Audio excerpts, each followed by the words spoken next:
mana hammamiz urindik. Mana sabablarini ham qildik, Xudo oson qildi. Duolarni ham qildik, mana harakat qildi bolalar, hammasi Xudo rozi bo'lsin. Amin. Xudoyo bu mahallamizni obod qilgan. Ko'chalarimiz asfalt bo'lib, hamma chiroyli bo'lsin. Bunda xizmat qilganlar bor, mana moliyali Tursunali degan ukamiz mana aloqaga chiqib turishdi. Ko'p yordam qildi. Xudo ishlariga baraka bersin. Amin. Tinch qilsin, umri uzun bo'lsin, bolalariga boshi bo'lsin. Ota-onasi hayot bo'lsa, uzoq umr berib, shu bolalarni, nabiralarni yaxshi kunlarini ko'rib yursin. Xonadonida doim xursandchilik bo'lsin. Amin. Ishlari ham bundan taraqqiyot topishini Xudo nasib aylagan. Yomonliklardan, yomon nazarlardan panohida salomat bo'ling. Mana bitta narsani o'ylaylarda, mana hammamiz bitta bo'lsak, ko'p ish qilib olsak bo'lar ekanda. Xudo hammamizni mana shunaqa birdam qilgan Parvardigor.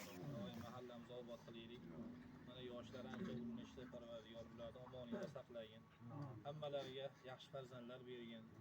Oilalarimizni tinch qilgin Parvardigor. Mahallamiz tinch bo'lsin. Bundan ham yaxshi bo'laylik, hammamiz oqibatli bo'laylik Parvardigor. Hammamizni iylar rahmda oqibatda bardavom qilgin. Ya'ni Ramazonlarga ham hammamiz salomat yetaylik. Mana hammamiz yaxshi niyatda xizmat qildik shu mahallani obod qilishlik uchun. O'sha aytganimizdek tepadagi ukalarimiz ham, akalarimiz ko'pchilik yordam qildi. Mana qancha odamlar mana bizga ovoz berishdi. Hammasidan Xudo rozi bo'lgin Parvardigor. Hammalarni xonadon tinch qilgin. Yurtimizni tinch qilgan ofatlardan, balolardan saqlagan. Bu tinchlik, to'qchiligimizni bardavom qilib bergin. Hammamiz bola chaqalarimizni orzu havaslarini, yaxshi kunlarini ko'raylik. Sallallohu ta'ala ala xayril xalqihi Muhammadin va ala alihi va sahbihi.